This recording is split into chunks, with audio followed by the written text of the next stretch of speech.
everybody, welcome to another edition of Inside the Pogskin. Have an all-star crew tonight. Boy, do we ever. Welcome back an old friend, Tom Shanahan, three-time author. Welcome back to the big show. You're going to be on here all the time. Looking forward to it. Why don't you let everybody out there know who you're about, three-time author, including your new teammates, Tommy. Thanks for having me. I spent most of my sports writing career in San Diego. I'm a Michigan State graduate. I now live in North Carolina and write a lot about the ACC. But my primary focus is writing books about how Michigan State and Duffy Daugherty led college football integration in the 60s. And part of telling that story is debunking the Bear Bryant myths. Bear Bryant had nothing to do with the college football integration. He waited until the 1970s. And as the comedian Shane Gillis has said, mocking Alabama for taking credit for integration, we had a man on the moon by 1970. Well, very good. Right up the road from him is Jennifer Lewis. Jennifer does Chicks and Salsa, Three Chicks of the Pod. Glad to join us tonight, Dan. Welcome back. Now you met a new friend in your neck of the woods in the Piedmont area, Tommy. Yes. Hey, Tom, what part of North Carolina do you live in? I'm in the Charlotte area. I'm in the Raleigh-Durham area. Okay. Morrisville. And okay. I used to go up to Garner all the time. That's where my grandparents lived. So the Ben in the middle is out in Atlanta, right out by 85. Welcome back, Ben. Glad to have you back on. Man, it's always glad to be on. I mean, Jennifer, it was good to see you again. Tom, it's good meeting you. I mean, obviously, Steve, Scott, and we got the Rolls Royce, Miss Candy, all the way to the top right, man. Feel like Hollywood Squares. I love that, Ben. I'll tell you what about Ben Troop. He's 2 hours full of great one-liners, that's for sure. And we've got all of him in his hat tonight. And last but not least, the professor, the pupil version, Stephen Reichel. Glad to have him back. Always love to be on here, BSing with you and talking some football, talking sports in general, my friend. Well, we got a busy agenda. Let's get to it. Since two of them were up at ACC Media Day, it's only fitting I asked this one to start it off. North Carolina is exploring a move to join the SEC. Clemson could go as well. All right, Tommy, do you think there's any teeth to that? Sure. I mean, it's all about money. There's more money in the SEC and more money in the Big Ten than the ACC. And the concept of conferences by region and like school, it's gone by the wayside. Now it's all a matter of where you match up financially. And if North Carolina thinks they need to get into one of those conferences, won't surprise me a bit if they make their way in there. They do have the appeal of North Carolina basketball. And then we'll see what happens with North Carolina football with Bill Belichick taking over. Yeah, Bill Belichick. All right, let's go to Jennifer. It's only fitting we go ahead over to you. What do you think about the possibility of that since you and Tommy were right in Charlotte? I think it's a threat, and I don't think it's going to happen because UNC was one of the original 7 teams that formed the ACC. So why are they going to leave? Now, admittedly, they do want the money from the SEC with, the TV money. However, as I said in our show a few minutes ago, at some point, and UNC is like a private public university. Would you agree with that, Tom? Ben? Stephen? I mean, in North Carolina, everyone wants to go to UNC. Just bottom line. If you're in high school and you're college bound, you want to go to UNC. Unless you want to be a vet, then you want to go to state. Just true story. That being said, I feel like they're going to just negotiate things. Clemson has already settled their lawsuit. Clemson and FSU settled last year. Or not last year, earlier this year.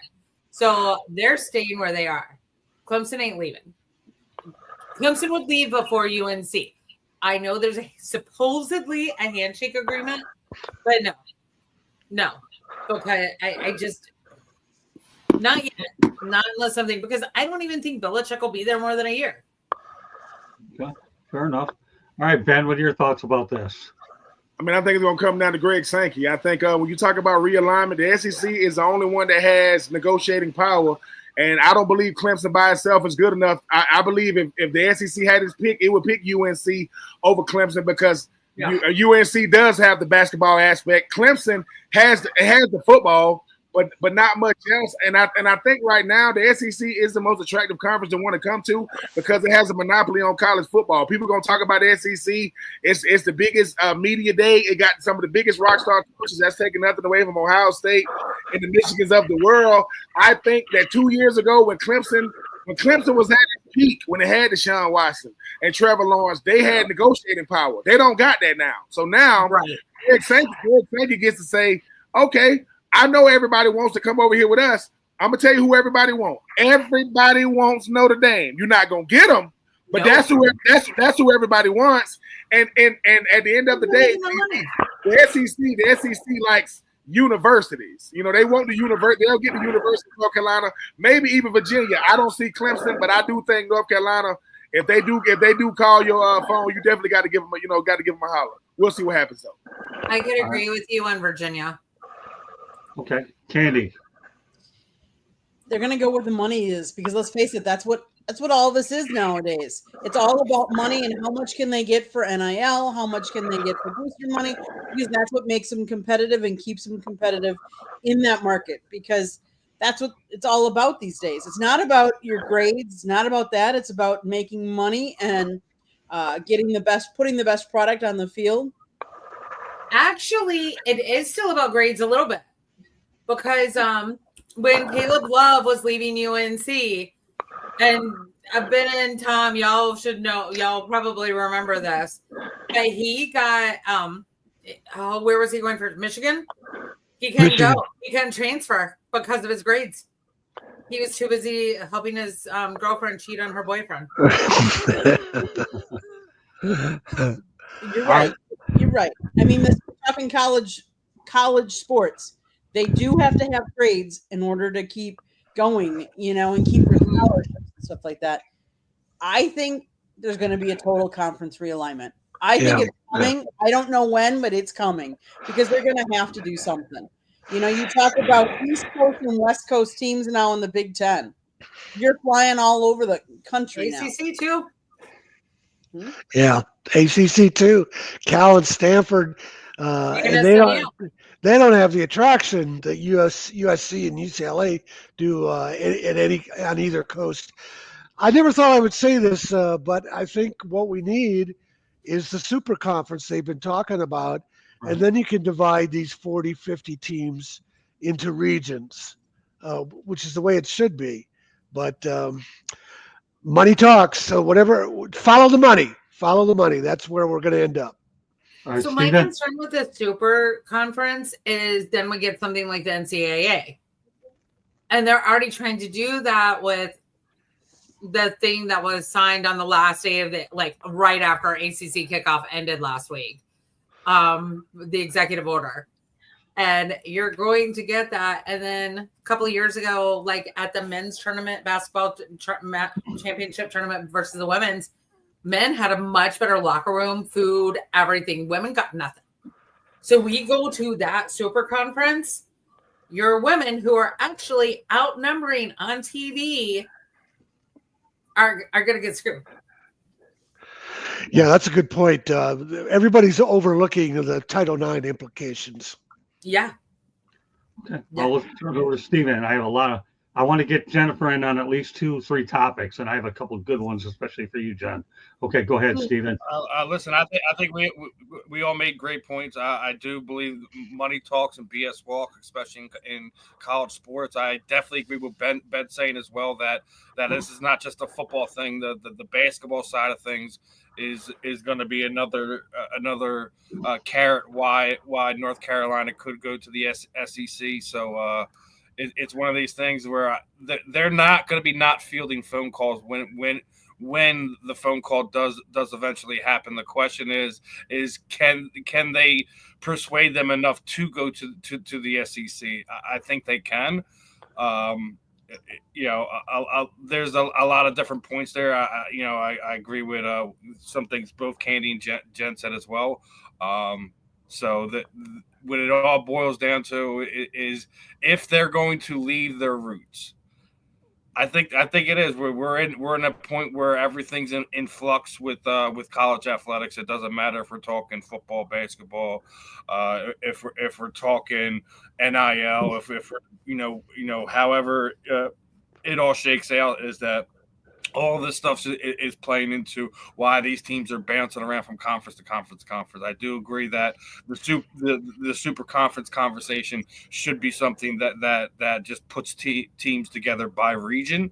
But we'll see how it all plays out, over the next, handful of months, handful of years, whatever, however it shakes out. But pushing me in a corner, I do think UNC would leave for the SEC, but we have to see what the overall picture looks like.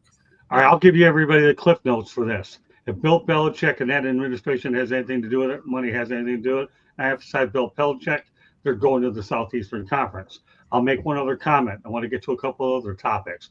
If Clemson goes to the Southeastern Conference, they become, quotation, also rans. They will get their butt kicked in the SEC. I personally think, well, no, let me finish. You're hilarious. No, I'm not. I know what I'm talking about. I've been around the Big Ten my whole life. You got Dan O'Sheedy. I've been around the ACC all my life. I think that Clemson, because also rants in the conference. I didn't say just football. I'm talking about everything else. You didn't let me finish. I mean, I thought you were just talking football. I mean, no, I didn't say that. Let me finish. Let me finish, okay, please. I gave you. No, I think that, in my opinion, Clemson's a middle of the road at the top quarter of that conference. But I'll tell you, anytime you're in the Southeastern Conference, I've seen enough of these guys play. This is like the NFL in the South is really what it is. I mean, we're living in the Floridas and the Georgia markets, whereas Clemson, I can't tell you, like Ben said earlier, when you go to these media days, they're celebrities, right, Ben? They'll pick who they want to do. Jen, I'll say this. Have you ever been to the University of Kentucky basketball game? That's like an NBA game there. That's what it is when you go there. Well, that's what the SEC has is Florida and Kentucky for men's basketball. All right, that's why they would win Carolina. Jen, but then they're going to want Duke also. Jen, I'm talking about the environments and the nature of the way the beast is cut out. Georgia's strong, boy. I'll tell you, when you look at how many national championships that the SEC has had in the national championships in Georgia and Alabama, that speaks volumes. So I don't think Clemson will be as good in the SEC as they are the ACC. I just don't think they will. That's just my opinion. Doesn't mean I'm right. I'm just saying that's what I think.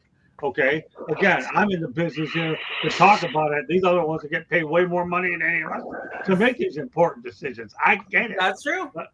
So the bottom line is, I just don't think Clemson will be as good in the SEC. I really don't. North Carolina, I think they're going to get in because Belichick, they're looking to be able to. North Carolina has expectations, or they like football to be on the class of basketball at a higher tier. That just won't happen. But that's what their aspirations are. And being the number one state school, I can see where the money would play out. That's just what I'm saying, Jen. That's all. Okay. So, all right, well, let's talk about some big money. And we'll do that up in Texas because Texas college football budget for the 2025 season is between 35 and 40 million, which is believed to be the highest budget of any program in the nation. Jen, let's talk about some big money. What are your thoughts about the Texas Longhorns and that big fat checkbook that they have? And they have a Longhorn network as well. That's not surprising at all. I mean, you got Texas oil money. The Longhorns are one of the most popular schools in Texas and actually nationwide. So, no, you're going to have a ton of donors. You're going to have a lot of NIL money. And maybe they should make more scholarships because college is expensive. Let me also point out one thing. When Oklahoma came over from the Big 12, they haven't had an easy transition to the SEC either. That has been tougher for them than it has been. And I'm thinking Oklahoma, to me, would be comparable to Clemson. That's just my opinion. Tommy, what do you think? Well, I was going to make the same comparison of Oklahoma and Clemson, that this is not working out well for Oklahoma. Right. And you could say, look at Texas. Until now, with their new coach, he's got himself established, and they're doing great. But how many years was Texas just muddling around in the Big 12? Right. And they weren't the the power that they have the money to always be. So a lot of it has to do with the coach. Right. Dabo's still at Clemson. Maybe they will win in the SEC, but I don't see Oklahoma thriving in the SEC. And Texas has proven that if they don't have the right coach, it doesn't matter how much money they got. Well, let's take it a step further. How did Joe Paterno, Jennifer, do with Penn State when he got to the Big Ten? Joe Paterno was a real premier coach. He got to the Big Ten. All of a sudden, you had to face these guys year in and year out. And all of a sudden, it isn't so darn easy being an independent. Joe Paterno got humbled. Joe was also kind of a different story because he had a ton of extenuating circumstances, some serious secrets he was keeping. And I don't care who says he didn't know. He knew something was up. No, I'm not talking about that. I'm talking about before that. Joe Paterno walked into the Big Ten and he got his butt smoked. Go ahead, finish your thought. No, I'm just saying, like, he had those secrets. That was going on. And, yeah, he didn't do great, but he made the changes he needed to do and still became the powerhouse they were supposed to be. Joe Paterno was a benefit of a weak schedule as an independent. Get to the Big Ten, then you play with the big boys. If that isn't any good, what happened when Nebraska got there and Wisconsin started beating the crap out of them? All right, I'll turn that over to Candy. Go ahead, Rolls Royce. What are your thoughts about how Big Red got bombed by Big W? That was fun back in the day when Nebraska. I loved that. That was so cool. I mean, but in all honesty, let's go back to Texas. One of the reasons why Texas can afford some of this, they up their prices $13 a game for each ticket for each game, just to help fund some of the extra costs now. Okay. All right, Ben. I mean, listen, Texas is the biggest brand in the state, as Jennifer mentioned. I mean, you talk about the oil money, and Texas has been to back-to-back college football playoff semifinals. They're thinking, hey, man, if we had a couple of more dollars, maybe that'll help us get over the hump. Texas is never, ever, ever going to have to worry about the money. I'm never. Or Texas A&M. Texas A&M is not too many years removed from having the number one recruiting class in the country. Let me say that. There you go. The highest paid recruiting class in the country. It didn't bowl no dividends when you talk about Jimbo Fisher, because I think the thing about it is this: college football is real similar to the NFL. If you ain't been a powerhouse as of late, you're not gonna catch up. It's too many things, from resources, the coaches, the money, the fanfare, to exposure. I mean, Indiana is a great example. Indiana went to the college football playoff. Who did they play? Nobody. And when they finally did play somebody, they got beat. Now, they made it fair and square. They did it, but I think sometimes perception and reality is a total different thing. I do agree when you talk about certain teams. Clemson is the class of the ACC, not named Notre Dame, by the way. They are the class of the ACC. But the whole thing about it is this: Greg Sankey, the commissioner of the SEC, got more freaking flyer miles. Why? Because the SEC gonna be ending the football. They just won it all in basketball. You don't even want to talk about track, and I ain't even got to the women's sports. So the SEC is gonna be there no matter what. But when they the last team standing, unless Florida, Arkansas, and Kentucky are the only team in the SEC to win championships in basketball. You can put Kentucky's legacy versus any school in college football. I mean, in college basketball. That legacy is that great. But I think it's gonna be. I think because of what Texas is doing money wise, I don't think people are gonna try to keep up with that. You can't. I mean, I don't even know what percentage of the oil go to Texas A&M. I don't even know what, but a certain percentage goes. That's before you get to the Longhorn Network, and that's before you get to the money they get, the check they get before the season even kick off, and that's before you get to the college football playoff, which Texas is going to be in for as long as they're in the SEC. So yeah, Texas is winning. They winning everything but the national championship. But I think Arch Manning, he gonna have something to say about that. We'll see. All right, Steven. Listen, as everyone has already hitting the nail on the head on this one. Texas is Texas football.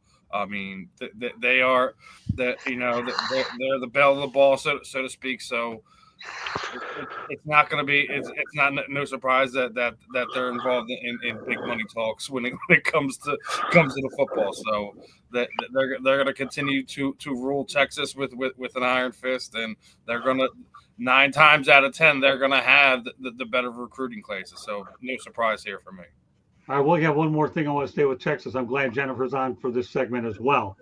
Texas A&M student athletes made $51.4 million in NIL this last athletic year from July 1st of 2024 to June 30th, 2025. But over 96% of this went to men's sports athletes. The men's netted they got 49.2 million, and the women's got 2.2 million. Jennifer, what are your thoughts about this one?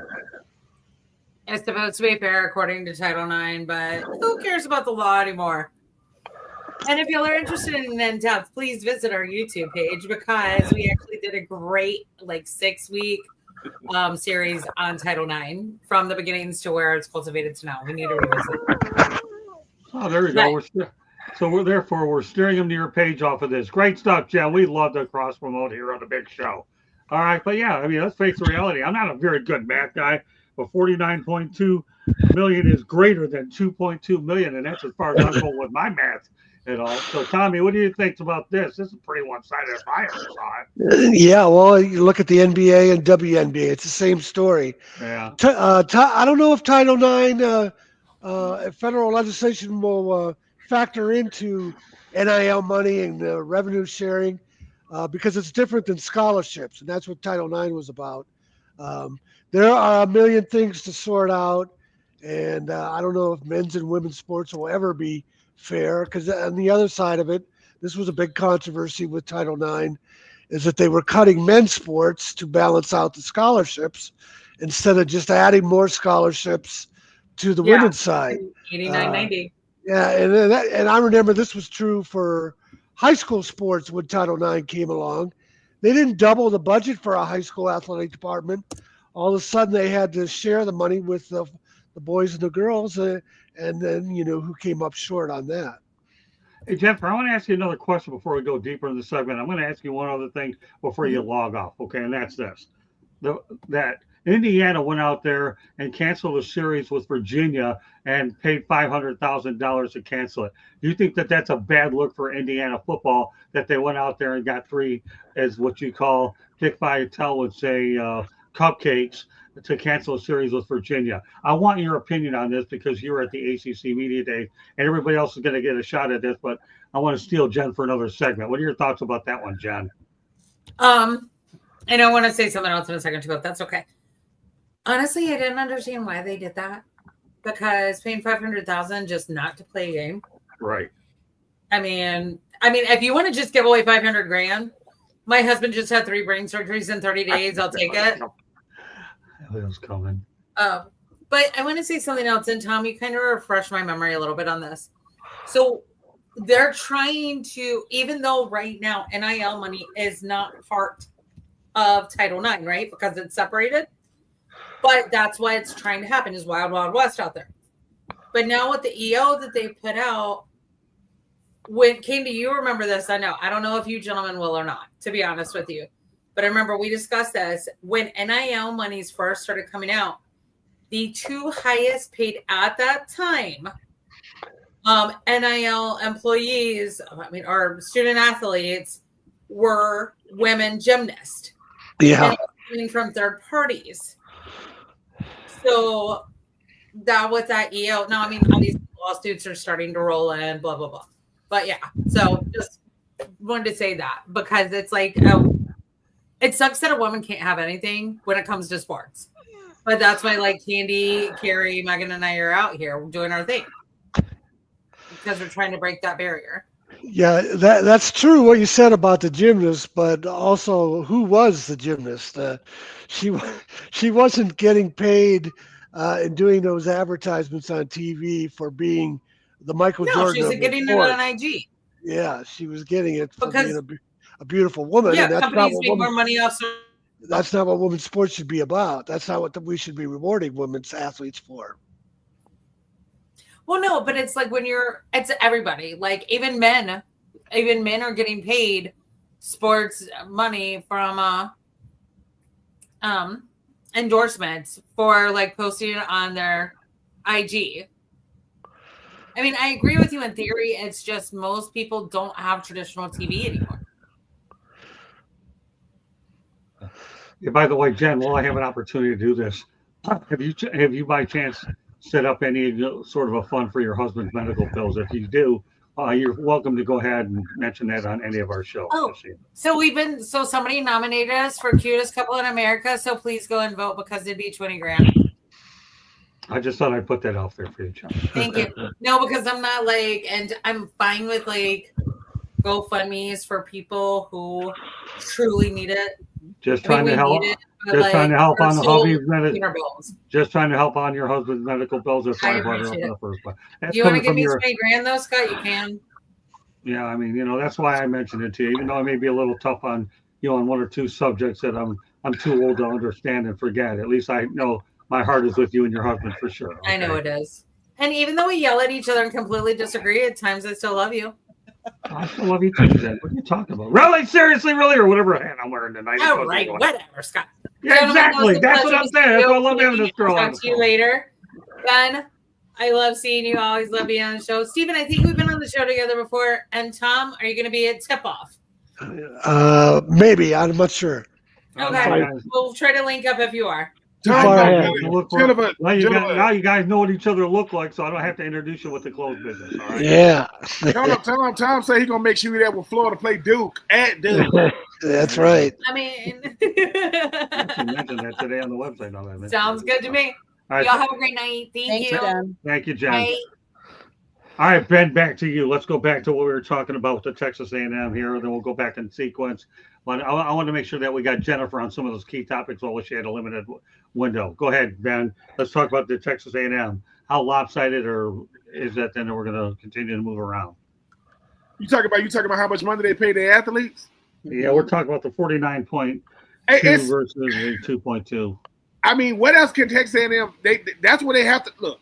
If I'm not, you have to be able to cater to your product. Your product is the players, and for everybody thinking, why do the football team get the bulk of it? Because they know that. I mean, most teams only making money through football. Some of them get football and basketball, but Texas A&M is saying to themselves, "Look, in order for us to be able to compete in recruiting, we got to pay these players." And let me say this: as much as we talk about the Texases and the Texas A&Ms, this is still the exception. NIL is not giving out money like that. Like when people, even the young lady we talking about, Tom, with the gymnast, she understands I got leverage to use right now to get this money. If my nephew right now in 2025 is a running back at Kennesaw State, we're a couple of months removed from me, and he live real close. He live across the street from me. Listen, we up in Walmart, just like when I got to college 25 years ago. I'm doing for him what my dad did for me, what his granddaddy did for me. I'm taking him over to Walmart, getting him right for his dorm room. So as much as, and I am not mad at the players getting money, but I don't want the viewing public to think that everybody got these money bags. It is not like that 1%. Now I am to the have-gots, they giving it out, and to everybody else, they're wondering. Wait a minute, they said if I go G5, P5, I get a chance. Ashton Genty got everybody wanting to go to the G5 until you go to the Raiders and see how he look in person and go, oh, I see why he was the number one running back taken. The only problem I have with NIL is it doesn't benefit everybody. If you are a student athlete, male or female, making money, a revenue generating sport or a non-revenue generating sport, you should get something. And when people say, well, Ben, what should that something be? I came through college athletics and I got my scholarship, I got my bowl game money, and I was just fine. We can find a way to support everybody. I'm not saying everybody gonna get money. And if you can, you can. But when we see these articles about Texas A&M, that's how much money Texas A&M spent. That's not how much money they had more than that to spend. That's just what they spent. They had more than that to spend. Because look, I don't know what an oil money check looked like. Tom, Scott, you and Kenny, y'all have to tell me. But I wouldn't need but one. I don't know either. I wouldn't need but one. I'm just saying I wouldn't need but one oil money check. And so I think that when we talk about NIL, We always have to understand NIL stands for name and image likeness, but it's attached to two things. Name and image likeness is attached to name and image leverage, which leads to longevity. If you ain't got no leverage, you ain't getting no money. I don't care who you think you are. Now, Carson Beck, he went to Georgia first. Then he went to Miami. Because guess what? If he went to Miami first and went to Georgia, he wouldn't have got, and I'm not mad at him for getting his $4 million, $6 million, Lamborghini, Mercedes, whatever he got down there. I just think that when we get to talk about this NIL money, you know how many teams got college athletics in Texas that ain't getting money like that? From the Houstons to the SMUs, it's too many to name. So I'm not mad at Texas A&M. I'm not. But what else are they gonna do with all that money? But give it to the athletes. I think the other unknown question on this is something that Dave Doran talked about, the North Carolina State coach at the ACC meetings. He talked about donor fatigue because they're having to do so much fundraising to keep up with the Clemson, Florida State in the ACC. And if you don't win, then what happens? I mean, Texas A&M is a perfect example. They were given all this money, and Jimbo Fisher didn't win. You got donor fatigue. So that's going to be a bigger factor at all these schools, and a shorter leash on all these coaches. And let me sneak in one shout out on this whole subject about money to Nick Marsh, who is a Michigan State wide receiver, had a tremendous freshman year, turned down more money from other schools to stay at Michigan State because he loves it at Michigan State. It's where he wanted to go to school in the first place. He's from River Rouge outside of Detroit. And when he was asked why he stayed at Michigan State and turned down money to go elsewhere, he said, not all money is good money. And that's a pretty interesting comment, especially from an 18-year-old kid. Okay, let's turn it over to Candy, the Rolls Royce. So you're taking all this Texas A&M math equation. Texas A&M is a public institution that receives federal aid and assistance. Thus, they are beholden to the rules and regulations involved in Title IX. At this point, there is no indication of whether women athletes at A&M will be seeking legal counsel or the courts to attain more NIL or revenue share money. But other women athletes across the country have already begun challenging the House settlement. The Aggies and their athletic department have already determined that football, men's basketball, women's basketball, baseball, softball, and volleyball will be the sports receiving $18 million in revenue share. For softball fans, and specifically Texas A&M softball fans, it is encouraging to see that the Aggies athletic director, Trev Alberts, has indicated softball will be a sport compensated in this new era, as the team last year won a share of the SEC regular season title and had a number 1 ranking. I do not like the disparity. I hope it changes, but I also recognize that most of the revenue that comes in for the school comes in through the men's side. I think women's sports are gaining momentum, but they're not anywhere near the revenue generating that the men's side is. So great comments by J.D. White in the chat room. Lenore Sellers turned down $8 million to stay at South Carolina. Tampering is out of control. I'll mention the other one. We'll turn over to Stephen. A lot more to go here before we head over to station break. Virginia Tech investigated for recruiting and on opponent's sideline. Well, there you go. Cheating continues no matter how you frame it. Go ahead, Stephen. I mean, I do agree there should be some type of scale where it's not like 95% money getting thrown to the men's side and 5% getting thrown to women's athletics. But I also think these things are going to kind of level themselves out as we are getting, the WNBA is growing in popularity and revenue and things of that nature. We're going to get a women's Major League Baseball league at some point in time over the next 5 to 10 years. So some of this stuff will start even itself out as popularity grows in some of these things. But you can't just sit there and have the percentages what they are right now. It's you can't just sit there and say, oh well, it's because of gymnastics. It's because no. Listen, I've been sitting there saying it from the beginning since we've been throwing money at college athletes for their likeness and things of that nature. We need to put some type of guardrails on this thing. You know, you even heard Deion Sanders say there needs to be some type of cap, per position for teams and things of that nature. I get that, because you're putting, $7, $9, $8, $10 million in teenagers' hands. And then, we had it on here talking when we had Christine Jones, and he's talking about some of these kids got Ferraris and Maseratis, and they got better cars than some of the football players are running around with. You need to find some type of parity. I know we're still in the the rookie phases of giving student athletes money for their likeness, but we do need to put some guardrails on. We do need to kind of even the money out from men's athletics to women's athletics. But like I said, as some of these sports grow, as you get more professional avenues for the women's sides of sports, you're going to see a natural progression of it going that way. But let's not kid ourselves. We already know that most of the funding for it is coming from what the men bring to the table, the popularity of some of the men's sports, regardless if we're talking basketball, football, baseball, etc. I mean, we're not talking as much baseball in men's. I think the women's side of it is extremely underrated, and those numbers don't make sense to me. It needs to be adjusted in some way, shape, or form, because at the end of the day, the men are still going to be able to at least the top guys are still going to be able to go to the other sport and still make that kind of money.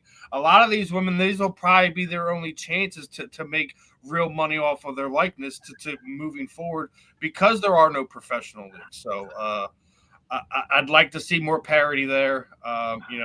We want to say it's an even playing field. But when you're looking at numbers like that, you can clearly see it's not. Yeah, the only thing I'll say about the whole thing is I agree with everything Stephen had to say. Right now, the men's revenues are certainly carrying a lot of what's going on. As women's sports starts to grow, that number will tilt a little bit more. I want to go back onto the other thing. One other topic I want to get to after this. We go to our first station break. We'll pivot over to the NFL in a little bit. But Jennifer and I began with her. Indiana has canceled their series with Virginia and added home games with Kennesaw State in 2022. Or rather 2027, Austin P in 28, and Illinois in 2029. They'll have to pay UVA $500,000 for canceling. And I think it's really a bad look versus the ACC for the FCS. But Kurt Signetti is not getting my sympathy going forward. You want to get respect. Listen, Ben went out there and mentioned they got their butt whacked already in the college football playoff. If you think you're getting back in the college football playoff by making these three moves here, by canceling this series, then Santa Claus is Jewish. It isn't happening. All right, it isn't. Kurt Signetti, seriously? Really? Seriously? How can you be this cotton-picking stupid? All right, Ben, take it from there. He's not getting my sympathy because he talks too much. I mean, I get it. Every coach, he talks a lot. I mean, listen. The new thing now with these head coaches is they do an introductory press conference, and they got to go to the basketball game, and they got to tell how everybody in their conference sucks. He said Ohio State sucks, and Michigan sucks, and Penn State sucks. What happened when you played Ohio State? Now, once again, I am biased because my nephew does play for Kennesaw State, so he do get to play Indiana. But here's the thing. Look at some of these games. Ain't Clemson playing LSU game 1? Ain't Florida State playing Alabama game 1? So UVA, we don't want to play y'all. We're gonna go ahead and give y'all the money. That screams I don't want to play no real opponents. I don't want to play anybody that can mess up my record, that could already put me in a position to where, I mean, I'm not saying that who I play throughout the course of the season is easy. I'm just saying it ain't hard. It ain't hard who you playing throughout the course. So you finally get some teams that can threaten you, beat you, embarrass you, take them off, give them that money. We don't want nothing to do with it. Come on, Austin P. Austin P is in Clarksville, Tennessee. How do I know? Because I trained there when I was with the Titans. Austin P has a Walmart. That's it. That's the only thing in Clarksville. That is it. If you look down and look up, been through the whole city, And I'm always rooting for teams like Austin P and Kennesaw State because that's how they make their money when they play teams like Indiana. But why can't you play Austin P, Kennesaw State, and Virginia? Play all three of them. Right. Don't get rid of UVA because once again, I don't want to hear all this, Big Ten this and Big Ten that. But you don't want to play nobody else. No, we play ACC and SEC schools in bowl games, the college football playoff games. We don't play them in the regular season because that could mess our schedule up. What? Coach, listen, I would want to know because listen, Coach Franklin had a lot to say about the SEC. I'm sorry, the other conference or the other league. That's what they call it. They call it the other league. If the ACC and the SEC is all talk, why are you taking them off your schedule? Oh, and you know why? Because they can't afford it. That's why he did it. Hey man, just send them the check. Just send them $500K. I don't like ducking because if I go to Indiana, I'm telling my coach, why are you taking them off our schedule like we scared of them?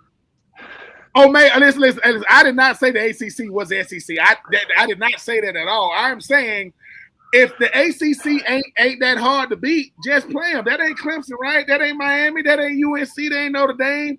Indiana wants nothing to do with any team that can beat them, and they gonna get waxed every time they play Michigan, Penn State, Ohio State, and we gonna just act like we gonna just throw it away because that's gonna be quote a good loss. No, it's not. It's an embarrassing loss, and he gonna find himself back in the college football playoff in 2025. You know why? Because why do we talk about strength of schedules if they don't matter? Right. If who you play don't matter, people say, well, Ben, why are you so adamant about it? Because my Florida Gators had the hardest schedule in 2024.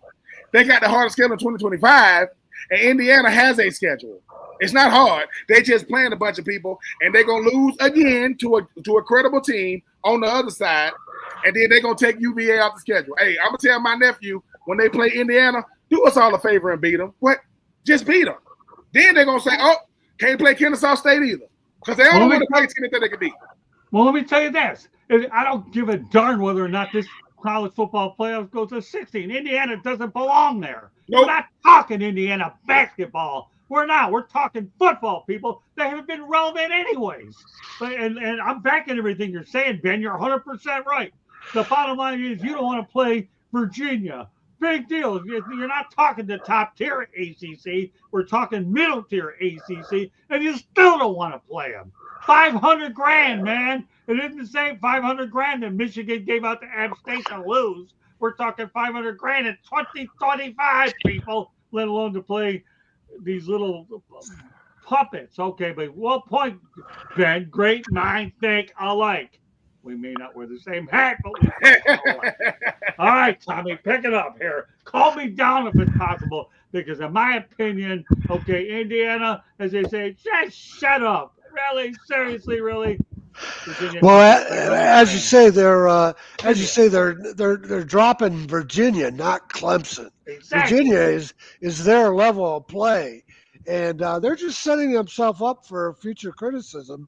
Exactly. Because a lot of other schools, this is true in the SEC with Florida, and a lot of ACC schools, in addition to their tough conference schedule, they have a tough non-conference interstate rivalry, like an Iowa State, Florida State.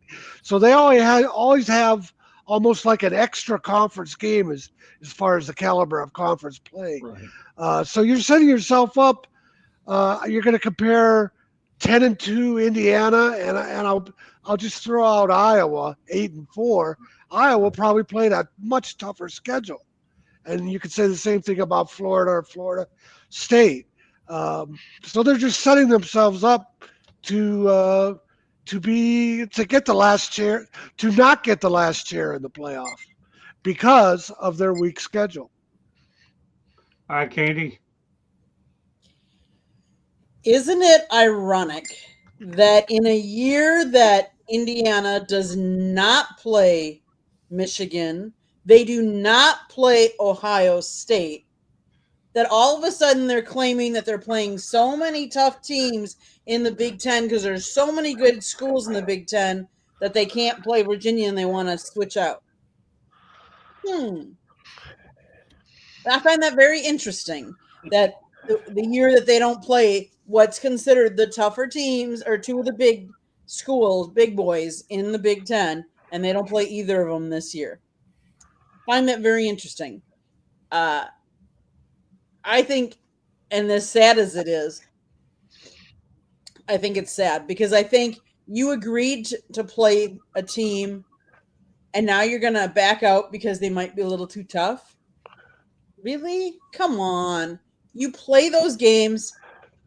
And no offense, and Scott, I know you're gonna hit me for this one. You're not hit me, but what was the biggest upset in Michigan's football career? I have to tell you, I already told you already. Appalachian State stunned a lot of people. But I'll say this, but you want to know something? I can tell you something that you probably don't even know. I haven't told you, even though we live in the same place. Okay. I was dealing with a guy who's a prognosticator, and he asked me about that Michigan and Appalachian State game. And I knew at that time that Appalachian State was one of the better teams on that FCS level, and that this could be a much closer game than most people think. What do you think happened? Michigan lost in the Big House, and I was covering Florida Atlantic when they beat Middle Tennessee State over at Lockhart Stadium, which is now Inter Miami Stadium or Chase Field. So I wasn't surprised at upset. I actually saw that one coming, even though I'd like to eat crow and eat my words, but I had a feeling it was going to happen. So anything I'm going to tell you, I'm not surprised, but I don't think there's anything the caliber of it, but I totally understand your point. So I won't pick you up on this one because you're probably pretty much online with it. Mayor of the city of Champaign, thanks for being in the broadcast. We appreciate you. But there's please subscribe to our channel to get more of these updates as well. We appreciate you being in here from X. So thank you so much, partner. Go ahead, Candy, pick it up. Nope, I'm good. I mean, there's a reason why you play the game, and any given day, anybody can beat anybody else. Just remember that. So I kind of hope that Indiana gets beat by one of those teams because that will be the proof in the pudding. It's called vindication. All right, Steven. I mean, we've all kind of loosely touched around this, but it is we all see the writing on the wall. Indiana's trying to get a free slide to get a chance to get into some of those easier slots to potentially get into one of those bigger championship type games. They haven't sniffed it in ages, so they're doing whatever they can politically, whatever wise, to get some of these matchups. And as Candy said, they're saying the first time they don't have some of those bigger teams, like, oh wait, we can add a couple wins where we normally have losses and actually, potentially get into a championship game. So they're doing whatever they can to maximize the chance that they can have those wins instead of, being one of those perennial, 4-4 teams going into your conference championship games. So obviously they're trying to milk in whatever they can to get more eyes on them, whatever. I'm not surprised. We see a lot of teams do this when they lose some of those tougher matchups and get some of those easier ones, and they still have one or two or more of the tough ones. To be like, oh wait, our schedule's not lining up, so we'd like to defer. And next thing you know, they're trying to get Appalachian State or something like that, so they can have it easy. We see it all the time in college football because it's all about stacking wins to get to your conference championship, and that's what it's always has been. And I think we're gonna, until we see a proper realignment of making teams follow these schedules, it's the cost of doing business. All right, we're going to go to a topic, but you know what? Steven's going to start this one off, and that's this: the Big Ten, get this, rejects $200 million. Proposal by Memphis to join the conference, the best option for Memphis. I think they should join the Pac-12. The Big 12 did not want Memphis money, $200 million. Okay. So, Stephen, what are your thoughts about Memphis not going to the Big 12? And these conferences want to keep the continuity that they already had. It doesn't like sometimes, we talk about money's moving everything in college football. Not necessarily all money is good money. Ben already sat there and said it. It's one of these things like are we going to now sit there and say the Big 12 is foolish for doing it on paper? Yeah, you could say that, but some of these conferences want to hold on to some of these things that they have. So yeah, turning them away turning their money away isn't the biggest loss in the world. Definitely an eyebrow raiser considering how we see money flying around college football these days. So not surprised that they're doing it because, like I said, some of these conferences want to hold on to, the teams they have, the traditions they have, the matchups that you've traditionally seen. Not super surprised at it, but when you see that dollar amount, it's like, oh, they turned that down. Oh, okay. All right, so let me ask you a question. Where do you think Memphis should wind up if they're not going to go there? They're going to wind up somewhere when you have that price tags wrapped around them. I can't sit there and say where they could go. Obviously, they don't want to be where they're at right now, and they're trying to shop their services around. I couldn't give you the foggiest idea where I would assume to see them at. Wherever it is, I hope that puts them in a better visual aspect to potentially contend for something.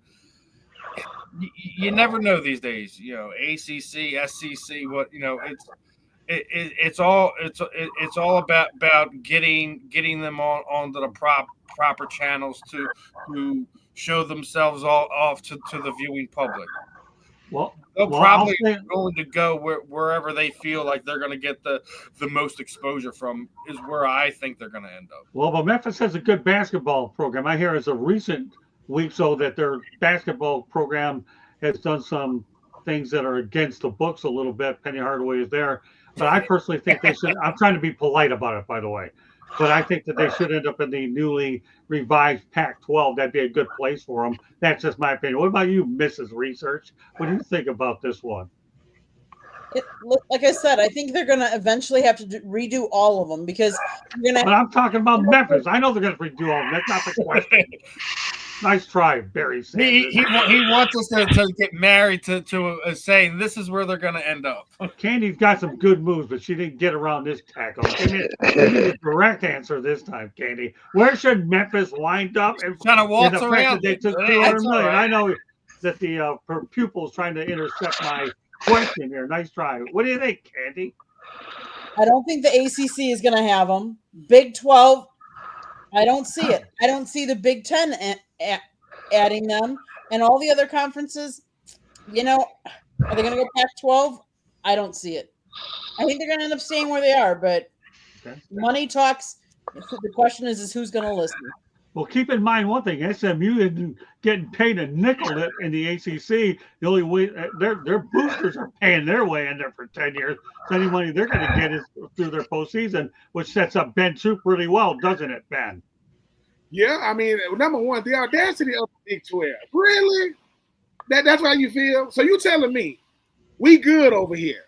I mean, they rock solid. I mean, BYU, UCF. I'm talking about Iowa State, Kansas State. Just say you don't want us. Just say, hey, we don't want $200 million to go to a Big 12 that is unrecognizable. You don't know none of them teams in that no more. It's like the Big 12 and the Pac-12 look the same. You don't know nobody in there. They done switch it up so much. Let me tell you what Memphis really showed other schools. Some of these new conferences, man, they ain't serious. You don't want the Tennessee market, but you want the Iowa market. You want the Kansas market. Man, no, Tennessee is a real football market, which means that's what football is king. I don't know what goes on in Iowa, and I ain't nothing against them. I don't know what goes on in Kansas, but I guarantee you, if I'm going to see Kansas, it's basketball and not football. Come on, people. And like I said, they have the right to deny anybody they want to. But I guarantee we need to. Hopefully, they had a Zoom. I want to see that athletic director for Memphis go, what did you just say? We good over here. You don't want us. Man, that's crazy. That's crazy. This guy is your teammate. He's awesome, isn't he, Tommy? What do you think? Yeah, I think Ben made a lot of great points. They would fit in with the Big 12.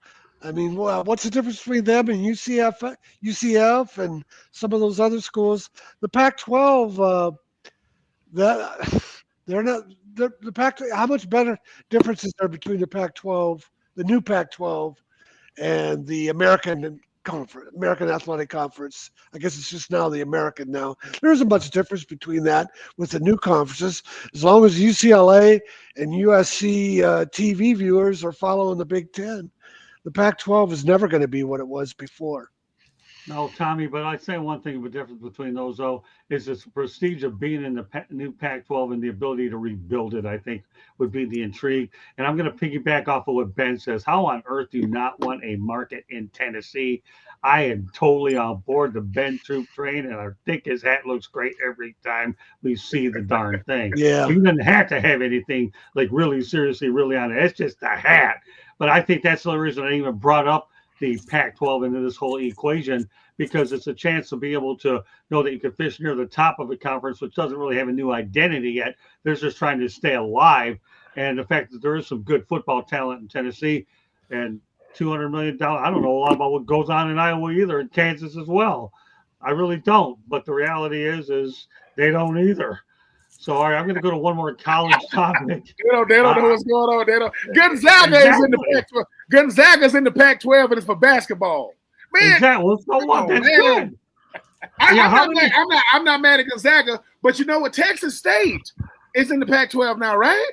Yeah, but how many of those conferences are named state anyways? Memphis State or Memphis would be a good fit in the state Pac-12 or whatever you want to call it. You know what? Fit. Listen, the athletic director for Memphis, he need to get the biggest bottle of baby powder and put his hand and slap the hell out of everybody in the Big 12. Just line up so I can, cause y'all crazy. Y'all forget the fact that you didn't want Tennessee. You don't want 200 mil, so y'all good, man. Stop it, man. Ego will get you beat, and you will lose out on more deals with ego and pride than talent ever will. You're gonna turn down Memphis. I'll tell you what. Ask the average person in America, point to Iowa on the map, and you can't put it on. Just point to it. Iowa, point to Kansas. Exactly. So, folks, if you have calculators, we have two interesting stats. Okay, you have Indiana canceling for $500,000. Okay, and now we have Memphis offering $200 million, and they still don't want them. I'll tell you, I'm not a math guy, but those are some pretty decent numbers. I can buy an awful lot of Skittles with those numbers. That's my new candy other than the one I got to the right of it. All right, one more college topic I want to get to. We go to a station break, then we go over to some of the pros. And that's this. Sharon Moore bans flag planting after the Ohio State University fight. All right, Stephen, you're nodding your head. What are your thoughts about what Sharon Moore did here to ban flag planting? Listen, man, guys are excited that, you have a big rivalry game. I get why you don't do that, just because it prevents potential scuffles on the field. Man, sometimes you need a good old scuffle to get your guys going. To get, some guys aren't focused and they're not locked in. They have no reason to be motivated. Let the kids do what they do. That is just as ridiculous as banning certain celebrations on a football field. It's a part of the game. If I go in your house and I give you a whooping, let me plant my flag right in the middle of the field, man. This is what sports is all about. You don't have some of this stuff in other sports. You see all this ridiculous stuff. People get in their feelings about this, that, and the third. Umpires throwing guys out for touching their helmets. It's ridiculous. This is part of what makes football. If I come into your house and give you a good old belt to ass, I should be able to plant my flag wherever I want to. The end zone, on top of your mascot, on your sidelines. I own your stadium now. What are we talking about? We're crying over spilled milk here. NFL is just as bad with their banning of certain celebrations and certain movements. Like, stop it. Let the guys be who they are, especially when they're on the field. Go ahead, guys. All right, Candy. You know what? Candy, you don't need research on this. If you want to, you can do that. How about an opinion? My opinion is let them celebrate what they just accomplished. But in the same breath, we are in this new world where we have to switch the name of the Washington Redskins because, come on, let's face it. I'm sorry, but your nickname for your team is something you look up to, not something you're demeaning. And so I'm sorry. I don't think that we should have changed the name. I come from a high school. We were the Valley Falls Indians. I will always call us the Indians because that's what we were. And I'm not downgrading any Indians. I lived in a subdivision that was named Hiawatha Estates. I lived on Pocahontas Drive. Like, I mean, come on, are we going to change street names now because someone's going to get offended of this? I'm sorry. I understand degrading people, and that is not degrading people. I understand celebrating when you win and you defeat somebody. You have a right to celebrate as well. That's my 2 cents. But planting a flag where you're going to trigger a fight? What do you think, Tommy? I got Fred Sanford here giving me a heart attack from Philadelphia. Great. I got Sanford, son. All right, Tommy, what do you think of that? I think it's terrible. I think it's immature. You look at the greatest rivalry in college sports. It's the Army-Navy game. And if you don't understand that, you've never been to the Army-Navy game. The Army-Navy game, when it's over, it's over. And they fight, they play to see who sings first, the alma mater. The winning team gets to go first. The losing team sits there and takes it like a man and waits for their second turn. Nobody's running around planting flags. And the other thing that I hate about it is it just creates tremendous headaches for high school and youth league coaches because kids do what they see on TV. I just think it's immature and it doesn't add anything to the game. The game is over. Great points, Tommy. Really, it is great point. I won't have the last word. Ben will, but I'll just say this: I can handle lots of celebrations, but I'm not a big advocate of flag planting either. I think it's very disrespectful, let alone somebody in the middle of somebody else's. I don't care on their logo, whether it's home or away. I know Steven's like, you nuts? Of course I'm nuts. What do you expect? I'm way past that point, Steven. You're just joining the club to know that I'm nuts. Why do you think my wife gave me the name Crazy Man? And why do you think I'm nuts enough to have crazyman.com as a domain? Because I'm nuts. Okay, and I did buy it as a domain name, and I still keep renewing it. All right, Ben, you got the final word on the flag planting. I'm going to go on a comical fact, and then we're going to go to a station break. Want to move it along, but again, with that big old beautiful Ben smile, give it to me, brother. Listen, Tom is right. It is immature. We immature as hell too. That's what we doing. Let me tell you why. Army Navy is the greatest rivalry in sports because it's bigger than football. It's about these two. It's about the Naval Academy. It's about the Army. It's about that. Our Navy's motto is beat Army. Army's motto is beat Navy. That's all. That's what they say. Michigan does not like Ohio State, and if I beat you, I'm gonna plant my flag. Guess what? All you gotta do is beat me. You don't want me to plant it, just beat me. What Michigan is saying? We don't plan on losing the OSU. We don't plan on losing to them, and we gonna plant flags. Yes, I went to Florida.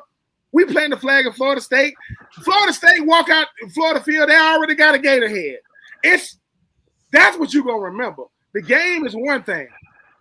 I remember Baker Mayfield planting the flag at Texas, right? When he's sitting there like this, because what happens is people don't like the fact that, look, man, I think it's disrespectful that you came to my house. You shouldn't invite me to your house. And I'm going to put my foot up on your couch. And I'm going to make sure it's raining outside. And I'm going to make sure I got blood on the bottom of my shoes. Because guess what? I don't like you. I respect you, but I do not like you. I don't like none of y'all. And sometimes the greatest way to show them we don't like y'all is when we go like this. Now, it's only going to be there for a second, but we live in a social media driven world. So somebody going to snapshot that thing. And I just love the fact that when you start, listen, we got Ohio legislators trying to get legislation saying you can't do it. Now we got the head coach of Michigan saying you can't do it. What the hell going on? What you gonna do? If your starting quarterback planting the flag, you gonna kick him off the team? No. You're gonna say, hey man, don't do that. Look, let me tell you something. The goal when Vanderbilt beat Alabama this year, that goalpost, it's still traveling around America. It still ain't made it to Nashville. It's somewhere around America, right? Because football is about two things, man. It's about the moments and the memories. You only get so many. And if I get a chance to make a memory Hey man, as my grandma say, boy, it's easy to get forgiveness than permission. I'm not gonna ask for permission. I'm gonna do it. People gonna say, Ben, what you doing? I'm gonna say, oh, I didn't know I was supposed to do that. I'm gonna take a quick pick and I'm gonna run off the field. It's so precious. College football is so precious. Listen, I'm doing my podcast last night. We doing the Vonda NFC North. You know what the NFC North all have in common? The Chicago, Minnesota, right? And Chicago, Minnesota. Who's the other one? The Green Bay, Detroit, Green Bay, the black and blue division. Listen, you know what Detroit, Minnesota, and Chicago all got in common? They all want to beat Green Bay. All of them. They're like, oh yeah, we all want to. We don't like each other, but we can't stand Green Bay. You know why? Because Green Bay is the constant. They constantly good. You know what they're gonna be, and when you beat them, it means something. It means, especially if you're in Chicago, all them Brett Favre. So I don't like the rule. And guess what, Coach Sharon, get ready, because you know what you're doing. If a fan jumps on the field and they do that thing, hey man, it's a moment, man. It'll be all right. If it's called the game, don't take away from it. We ain't here for the rules. Out here with that nonsense. I'm mad that I didn't plant a flag on somebody's field. Cause they gonna say you the dude that planted the flag, right? Yeah, man. You know what I'm saying? So I listen. Tom is right. It is immature, and we immature as hell. We are, man. We don't care over here. It's one of those things to where, like, listen, man, it's my party, and I cry if I want to, or however you want to call it. We having fun over it because it's so rare. I get the sportsmanship of the game. It's disrespectful. It's not unsportsmanlike. It's not unsportsmanlike, but it is disrespectful. And Ohio State, all you gotta do is beat Michigan. Oh, that's right. Y'all ain't beating them as of late. Because remember, Ohio State didn't have a problem with this flag planting when Coach Day was winning. Now that he losing, see, I don't like that wishy-washy stuff, man. I don't like that. All right, well, let me ask you this. You're on to something now, Ben. So I'm gonna add fuel to what you just said. Isn't this Coach Day the one that said we're going to plant 100 on these guys? Well, I don't know, man. Did I take a dumb pill overnight? Has Ohio State pinned 100 on Michigan? Absolutely not. N-O-T in the loudest voice I have, because I'm probably going to get it operated on anyways by the end of the year. So I might as well use what left I have in the nacho stand next to each other, right on top of each other. Okay, so no, you didn't pin 100 on them. Deal with it. Even though Coach Roan is trying to take the highway, go ahead, bail me out. Coach Day, listen, Coach Day know this. Coach Day know he won the national championship. You know what everybody gonna ask him? Did y'all lose to Michigan that year? Talk about. See, that's what a rivalry does. Right. Even when you win the Natty, you didn't win the game. You won the Natty because it wasn't against Michigan. And by the way, the only reason why the whole world ain't getting to see Penn State get beat by Ohio State is because they lost in the college football semifinal. Coach Franklin, you didn't want to play Coach Day. The only team that can beat Ohio State in the Big Ten is in Ann Arbor. It is not in Happy Valley. I'm just saying. Just keep it on. All right, we're gonna have a fun fact here before we go to a station break, because I know Steven's gonna love this fun fact. It's only a fun fact. If anybody wants to contribute, fine. But it's fun for me because I haven't had many of these anyways since December 29th, 1957. That was 5 years before I was born, and that's the last time the Lions won a championship. But the Lions went 0-16 this century and still made it to the conference championship before the Dallas Cowboys. How about that? How about those Lions? What do you think, Ben? What do you think of these guys? Listen, let me tell you something. 16 before the Cowboys got to a conference championship game. Anybody want to add to this? The D is in Detroit, not Dallas. Detroit got a shot to make it to the Super Bowl. Dallas won't even pay their stars. Detroit has a real. They're paying tight ends before they're paying their stars. And listen. At the end of the day, when Michael Parsons comes out and says that Jerry Jones is the greatest general manager, Jerry Jones is only allowed to be the general manager because can't nobody make him not be. Stephen Jones has to sit real close to his daddy, either at press conferences because he ain't even allowed to talk. Stephen Jones ain't even allowed to talk. Like, think about this.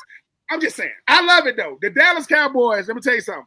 If you're going to work tomorrow and you're gonna be late, or you need an excuse, call the Dallas Cowboy fans. They got more excuses than anybody. So if you need an excuse, just call the Dallas Cowboy fan and say, "Man, I'm about to be late. It's my anniversary. I forgot to give my wife some flowers." Just tell her this. Because if you need an excuse, because Dallas Cowboys got excuses, and it's always next year. It's going to – listen, when Jesus come back, Dallas Cowboys going to be telling Jesus, we going to do it, Jesus, next year. No, we won't. The world's so coming. That's it. When we come back, we're going to lead – just because of you, we're going to lead off with the Dallas Cowboys because I have a segment now that you just did the cat out of the bag. All right. I will. Now that you led me, you set me up for this. So, Tommy, you're catching all this, okay? I know it's your first act to be on this crazy show. It's a whole lot different than the one you were on before, wasn't it, Tommy? Yeah, it was pretty wild. So, Tommy, give me some quick thoughts about the Lions and the Cowboys, and then we'll go to Candy and Steven, although Steven kind of has let it out a little. We'll go to a station break, got a few more topics to come back to, and we'll see if my voice survives. All right, Tommy, your thoughts about the Lions? I'm worried about the Lions. You know, they talk about a window to get to the Super Bowl. They had a chance to upset the 49ers 2 years ago, and then last year they came up completely flat. Are they going to have a great season 3 years in a row? I'm worried they're going to come up flat this year. Okay, but what about the Lions and the Cowboys parity situation? Lions and the Cowboys, and I'll reiterate again, went 0-16 this century before they made it to the conference championship before Dallas. I think that's still pretty comical, though. Don't you think, Tommy? Yeah, well, yeah. I think the Lions are ahead of the Cowboys right now. Good enough. Candy? This is tough for her. No, it's not tough for me. I mean, Green Bay's had Detroit's number for years. Now Detroit's had Green Bay's numbers the last couple of years. I get it. It's cyclical. But what I will say is we've both had Dallas's number, and that's all that matters. Okay.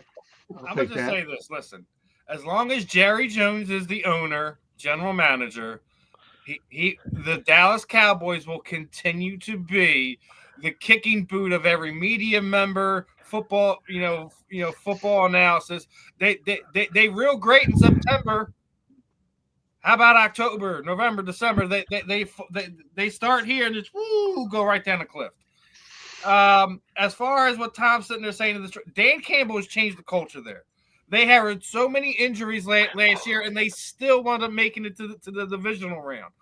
I do think that when we're looking at the NFC this season, that there's only two teams to talk about. Obviously, everything's coming through Jalen Hurts in Philadelphia, but the Detroit Lions are not going anywhere anytime soon. I do think they have a few more years inside that window, but I hear what you're sitting there saying, Tom, that it is a little concerning that having multiple opportunities to not only go to the Super Bowl will get you over the hump to potentially win a championship, and you've fallen short. I get that part of it. So we'll see if Dan Campbell can get him over the hump. I hope he does it. I hope I got a few more parades down here in Philadelphia.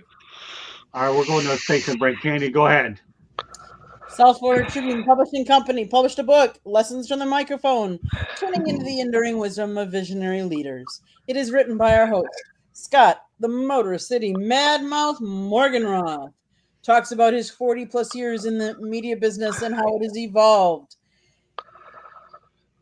It is available on Amazon, Barnes & Noble, Kindle, Google, and Apple Books. There's also a link on our website, www.southfloridatribune.com, where there is a plethora of great content, so go check it out. Hit the red subscribe button on our channel. Please do so. Also hit the notifications. You want to know when all these great programs are going up. We are also putting up videos from our trip and our excursion in overseas on our cruise. In fact, we put up one recently. If you want to hear my husband sing, you gotta go listen to it. I'm not even going to go more. All I'm going to say is it involved chopsticks and Scott singing. So go check the YouTube channel out. Go see the video. If you like to listen to podcasts, you can find us wherever you get your podcasts. If you want to advertise, call Scott 954-304-4941. And if you want to be a guest or have topic ideas, you can always email us at southfloridatribune@gmail.com. All right, let's go back to the Cowboy theme a little. Give some Ben tipped his cap here a little bit, even though that is a nice hat, by the way. The Dallas Cowboys, well, on to Dallas Cowboys talk. We'll talk about Trey Lance now with the LA Chargers, who, by the way, will start against the Lions in tomorrow night's Hall of Fame game. The Cowboys traded a fourth-round pick to the 49ers to get him in 2023. And now the Saskatchewan Roughriders have added him to their negotiation list. And the fun fact is that Lance's father played for the Riders in 1993. So if it doesn't work out in with the Chargers, he can go to Saskatchewan and play ball if he wants to. But the reality is this. Let's go back to what everybody's talking about. Micah Parsons feels unrespected by Jerry Jones and is making it clear. Yes, he was offered a contract that would make him the highest paid non-QB in the NFL, per Clarence Hill Jr.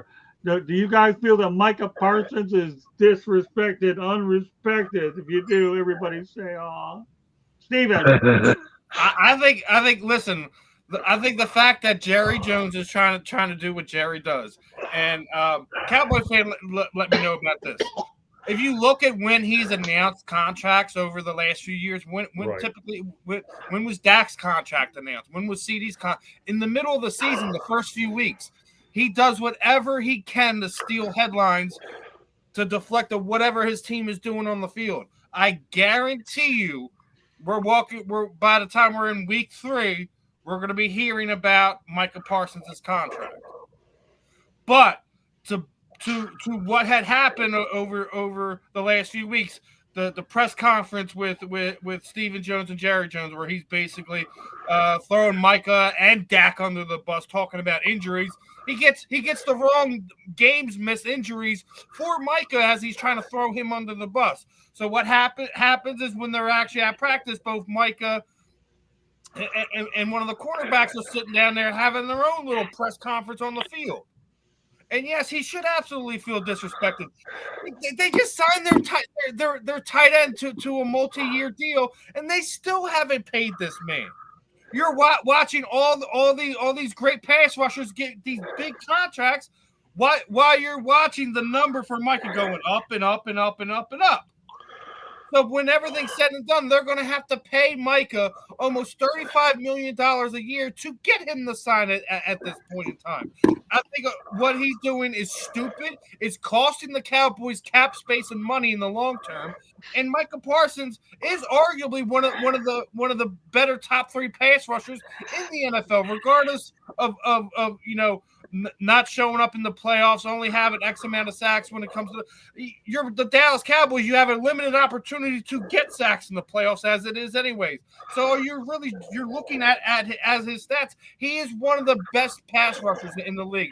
And if you're going to continually to undermine him in this way, all you're doing is making it go up. And from what I'm hearing now, they're further apart in as far as the number goes than they were back in March. All he's doing is costing them more money at this point in time. You know what? I'm going to go to Tommy real quick, and then he's going to give some promotional stuff, and then we'll continue the show. So I know Tommy's got to get going. Give me your thoughts about the Cowboys, and then go ahead and put your information out there. I promise you'd have a few minutes. And then we'll wrap up the show without your Tommy. Go ahead.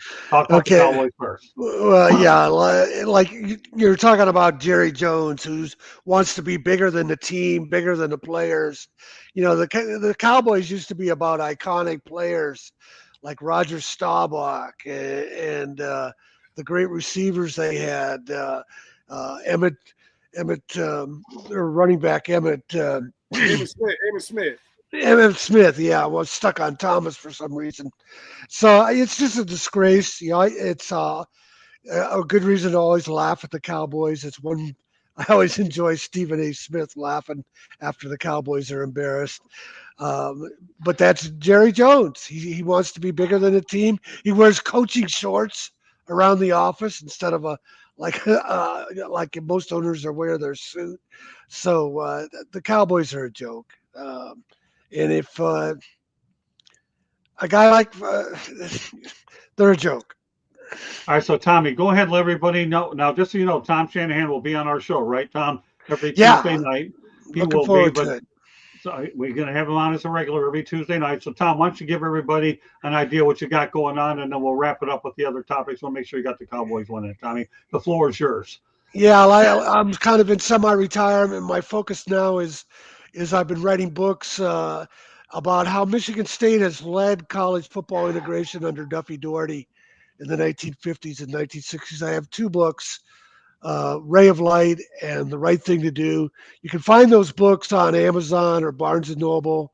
I also have a children's book, which is about how the Michigan State's Underground Railroad and how Bubba Smith, father, Willie Ray Smith, was a legendary coach in Texas during segregation, won 235 games and 2 black state titles.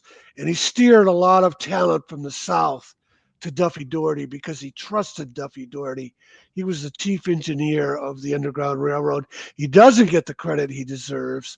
All of these people, and I'm including Jerry Levias, the first black player in the Southwest Conference, the first black players at Kentucky and Tennessee, the first black players in the Southeastern Conference, Bob Grant, the first black player at Wake Forest in 1964. All of this was well before the 1970 USC Alabama game. You have a lot of Bear Bryant sycophants that have successfully entrenched this myth. And the point of my books and the point of my website, tomshanahan.report, is that these true pioneers have been unjustly overshadowed by Bear Bryant, who deserves zero credit. He waited until the 70s to recruit his first black players. So there you have it. So Tommy will be on with us. Tommy has been covering football for a lot of years nowadays. He does a lot more college with the pros, but he's done a really good job. So Ben and Candy and Steven, what are your thoughts about what Tommy's got to offer? You think he's going to bring a lot to this broadcast? Ben? He already has. Yeah, I mean, I'm not here to question Mr. Shanahan's credentials. I'm here to just, be on that train with him. I'm looking forward to learning a lot about things going on. And listen, whenever you come through swinging saying Bear Bryant and who y'all think he is, I'm with that. Like Bear Bryant, man, I'm gonna tell you who he really was, not who we think he was. And just because he wore a nice fedora don't mean the contributions he so-called made to the game. No, man. What they say, a lie don't care who tell it, but the truth rides alone. So I'm with Mr. Shanahan. Let's do it. All right. So Steven, now you know who Tom Shanahan is, and Candy's always knows who Tommy is. Tommy's a great buddy, and now I'm glad. What I say to all our teammates here on the South Florida Tribune Media Network. We're all part of a team here. We're all going to bring a unique take, a unique flair to things. Looking forward to Tom's contributions to this program and to the media network as a whole. So Tommy, there you have it. We have your official welcome back home party here tonight. You had a chance to go out there and be part of it. Now you're part of the team again, and I'm so proud that you are. I ended up meeting him a few years, and I'll tell you, this guy is great. Now we got 3 authors on the program. Tommy, looking forward to see you next Tuesday night. Welcome back home, buddy. We appreciate it, okay? All right, thanks for having me on. Everything you got. And also, one thing before you go, he's going to be on the Motor City Madmouth at a future date as well. He'll be a one-on-one with Tommy and I. So looking forward to having you back on that as well, Tommy. Have a great rest of the night. We'll see you next Tuesday. All right, my friend? Sounds good. All right, thank you. All right, so Candy, and who's left to go on the topic that we have here with the Cowboys? Who have I left out here? I don't know. I don't think Candy got a chance to touch on it. So go ahead, Candace. So if you ask team at CEO Stephen Jones about the issue, he insists that the team doesn't drag out contract negotiations. We don't drag deals out. We do deals when there's an opportunity to do a deal. He was recently on a radio program and did that.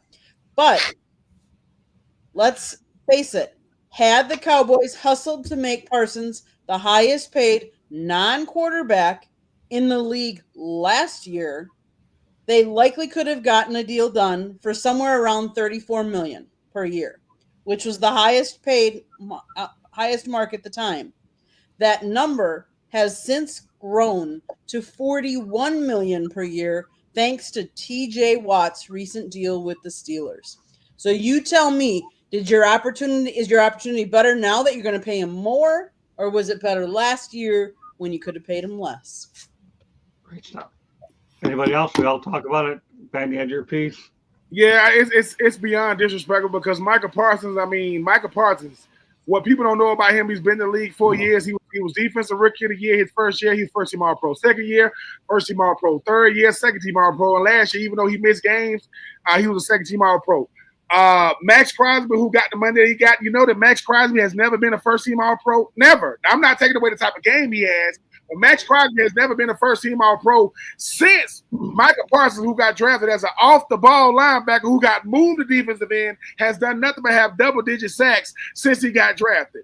There is disrespect, and there's Michael Parsons disrespect, and Michael Parsons is not going for it. He's saying, look, if they don't want me to be here and this is my last time playing for the Dallas Cowboys, I'm going to give it all I got.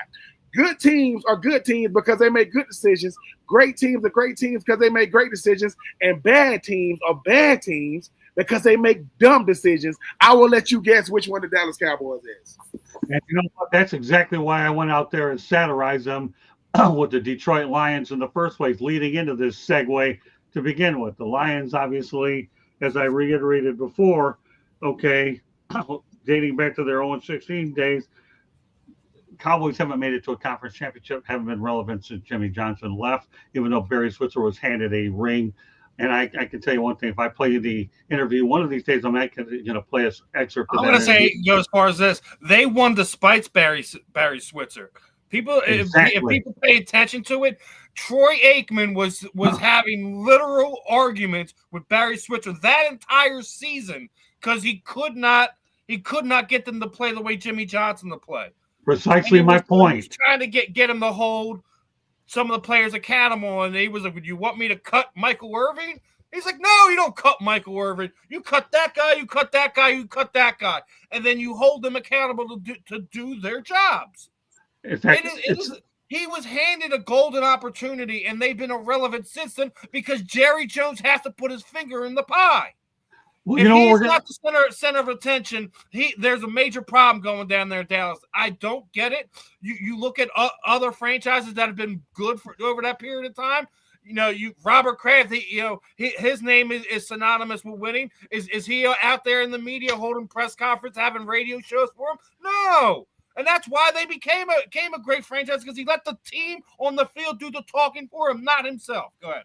Well, one of the things we're going to do, actually, Candy, is this. We have a few days to get it done, is we're going to go back to that Jimmy Johnson interview and make a reference on whether or not he does he get Christmas cards from Barry Switzer. We're going to have a little bit of fun. We're going to play with that next week. I know Steven's going to have a kick out of it. We'll go back to the interview. We'll have a little time to do it. So with that said, it's really funny how we can bring that up. A few more topics I want to get to, and one of them consists of Tom Brady, who stayed away during the Raiders draft, but endorsed quarterback Cam Miller in the 6th round because he liked the way the North Dakota State quarterback threw it, technique, throwing from the ground up, and his motion. What are your thoughts about that, Ben, about the fact that Tom Brady can recognize he may have had a hidden gem there and didn't get in the way of it? I like it just shows that it shows the poise of a guy like Tom Brady. He understands that when he speaks, whether he's a minority owner or not, he knows that people are going to listen. But I think for Cam Miller, knowing that, you got endorsed by the GOAT. You got endorsed by, arguably the greatest quarterback in NFL history. And it shows. And Tom Brady is always going to have a soft spot for a late round draft pick, especially a quarterback, because that represents him. And he's going to be able to get mentored from a guy like Geno. And if Tom Brady comes out and says, "Hey, man, I endorse you," that means that, hey, man, does that also mean he has an open door policy for Cam Miller to go and pick his brain? So I like the fact that Tom Brady is not afraid to tell people, I'm not just the owner. I'm going to be involved, and I'm going to decide when I'm going to be involved. I'm not gonna disrupt the flow of things. But yes, man, I like what I saw in Cam Miller, late round draft pick like myself, and I think that Geno Smith is definitely going to be the starter for years to come. But I think they got a guy in waiting and a guy in Cam, and when you get endorsed, good players get endorsed, and they get mentored by great players. They don't get much greater of a mentor of a player than Tom Brady. So I like the fact that he made that public, because when Cam Miller sees those type things, that's a vote of confidence I think he's going to need, especially starting out fresh in the National Football League. Good points. I won't give you a last word. I'll just give you a quick word now. The fact that Miller and Brady were both 6th round picks says all I need to say about it. All right, Steven, and then we'll end it with Candy. Then we have a few more topics to get to. As Ben's sitting there saying, if you're Miller, man, your confidence has to be through the roof. Getting the proverbial tap kip from the GOAT there. So having a guy like Geno Smith there to also help you through the intricacies that he's going to have to learn how to pick up and mold his game into an NFL style offense, games, etc. So he's in a good situation. He's got Pete Carroll there. He's got people in the building he can lean on to ask questions when needed. And we talk about this all the time. You take the Johnny Manziel situation. So many people wanted that guy, and he had some of the worst worth ethics that it comes to when it comes to trying to go from being a college star to being a star in the NFL at the quarterback position. If your quarterback room isn't a brotherhood, then you have a problem. Go back to this past season with Kenny Pickett. He sat there and said he learned how to be a quarterback this year in the Eagles quarterback room. What does that tell you? You have to have the right people around you to flourish. You could sit there and say system this and system that, and all these guys that get to this level, they have skills that can translate to this level.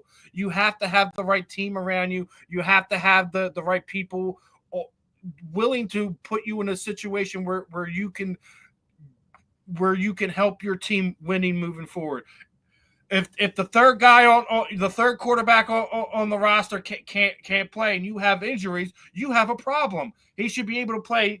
He should be able to play it just as well as QB1, as QB2. They have to be a brotherhood, and I think that's what he is going to have over there in Las Vegas, to have these tools at his disposal. Going to be interesting to see how he develops over the next few years. We'll see if he's able to hold up to that moniker from Mr. Tom Brady. All right, Candy. So Brady wasn't directly involved in the draft day decisions. What is his position? He's not the GM. He's not the one that's responsible for drafting those. So I think kudos to Tom Brady, because I think sometimes there are a lot of other players, stars, GOATs that interject too much. And, Tom Brady was a really great quarterback. None of us will deny that. But do we know Tom Brady as a GM? Do we know him for, evaluating talent? Do we know him? Not yet. And I'm not saying that he couldn't do that, but that's not his role. So kudos to him for being involved, but yet not directly involved. Because I think with time, that'll come more and more. But his role is not the GM. So I give him kudos, because that probably isn't easy. But I'm happy. I'm glad that that's the way it went down. And, for Miller, how could you not love that as a start to your NFL career? When the GOAT comes in and says, you know what? I like your mechanics. I like what you're doing. That only is going to bolster him and send him to keep motivating him to do what he's doing. And I'll end on that. So, well, keep in mind, North Dakota State's produced some quarterbacks. You got Carson Wentz, Trey Lance, and now you have this guy. So it's not like they don't have a track record for producing quarterbacks. So great points all the way around. Stephen talked about Kenny Pickett. Now we're going to segue to it. The Browns will not be picking up Kenny Pickett's $25 million fifth-year option, making him a free agent unless he signs an extension. It costs the Browns a fifth-round pick. So keep in mind that the most recent development is he has a hamstring injury. There's only going to be 3 quarterbacks competition. And a lot of us have predicted that somebody's going to be traded by the first day anyway. So with that said, okay, how do you size up the Pickett situation, Stephen? In addition to the fact you have Flacco, Shedeur Sanders, and Dylan Gabriel, we all know that Deshaun Watson is a non-factor in this whole equation. I already made it very well and clear. I didn't think that Kenny Pickett will be on the 53 main roster for the Cleveland Browns. I assume he's going to be anywhere that is going to need a veteran quarterback, whether it be New Orleans, whether it be Minnesota. there are going to be teams that are going to want to have Kenny services. I wouldn't be surprised if he's at either one of those locations besides anyone else who could potentially need one. I just heard that Justin Fields is having an issue with his toe. Wouldn't be surprised to see him shipped up to New York for insurance reasons. He's not a terrible quarterback. Obviously. Pittsburgh didn't put him in the best opportunities. He didn't look particularly great during his start and a half down here in Philadelphia. But he's a tough kid. He busted up ribs, was sitting there still trying to play that Dallas game at the end of the season. He's got something to offer teams in this league, so I would not be surprised to see Cleveland trying to make a trade to recoup what they're going to have in a potential lost pick from him, because there's no way they're gonna carry more than 3 quarterbacks, and they got at least 5 guys down there, including Kenny at the moment. So it's a thing that we always talk about. I still think that a 53-man roster isn't fair to some of these NFL teams with as much injuries as you see. I do believe that when they do have the collective bargaining agreement come back up, I would like to see a 60-man roster, and to also see the practice squad numbers duplicate as well to reflect about 10 guys, so that you would have almost 70 guys on your roster, so to speak, when it comes to it. So we'll see where he ends up. Like I said, those 3 destinations would not surprise me at all. All right, Candy. I agree. I mean, there's no way you're going to keep all those quarterbacks. You just can't. I mean, if you do that, then you're not going to have depth at the other positions either. So, I mean, at this point, I see Kenny's probably the unfortunate thing for him is getting this hamstring injury at this point, because a lot of teams might be cautious about getting him, because hamstring injuries are nagging injuries. If you don't heal it completely, they nag and they nag. So unfortunately for him, it was bad timing. I do see him as probably the one that gets dealt. The question is how much will he get, someplace else, or where will he go? It'll be interesting. What do you think, Big Ben? Yeah, I mean, I agree with everything, Candy and Steven said. I would add to it. I mean, he's 15. I think he's like 15-10 as a starter. He had 15 career touchdown passes, 14 career picks. He spent 2 years in Pittsburgh. Then he's been on 3 teams in 3 years. Kenny Pickett knew that going to Cleveland, he was going to have to be exceptional for them to pick up his 5th-year option. But I think when you look around the league, J.J. McCartney, he's out there in Minnesota. Will Levis is out for the year in Tennessee. You talk about New Orleans. So he's going to have places to go.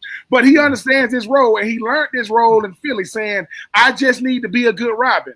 Everybody, to have a 15-year career in the NFL without being a starter is still a great career. Everybody's not going to be an everyday starter, but ask Charlie Batch.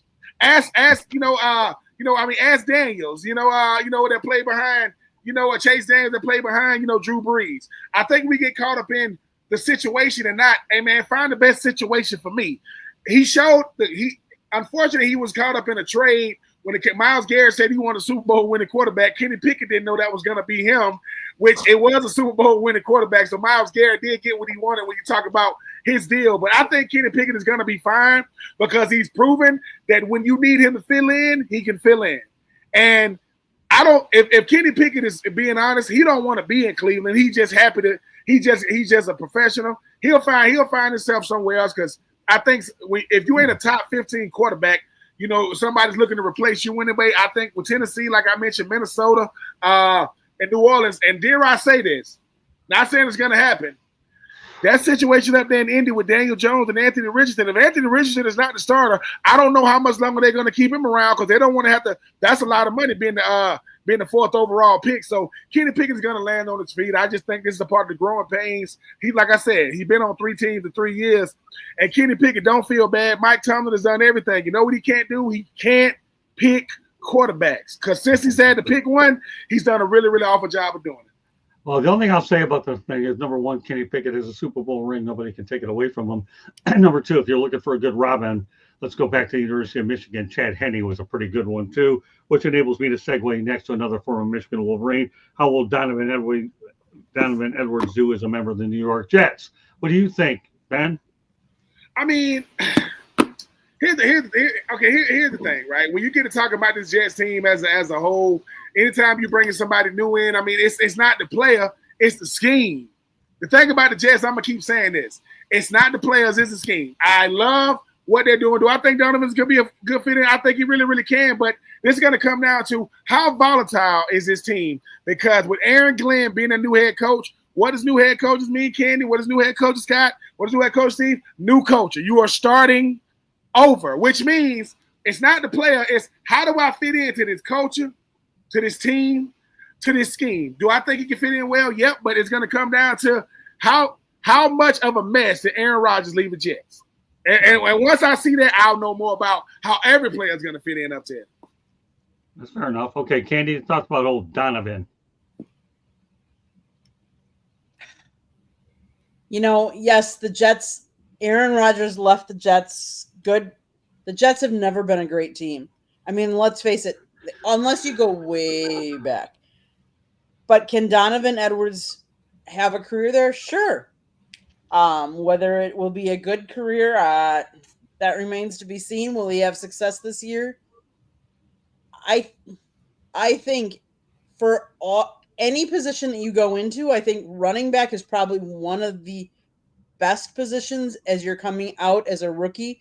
Yes, you got to learn new schemes, but I think that's the position that's, and maybe I'm wrong, Ben, you could, is that one of the easier positions to adjust from college to NFL? Oh yeah, running back is always the easiest because the hardest thing you have to learn is pass protection and picking up the blitz. If you learn how to do that, and I think for Donovan, he's gonna have to get really, really good on special teams because if you're not a starter on offense, you got to be a starter on special teams. So, and like I say, the money is gonna be right there next to him. His name is Justin Fields.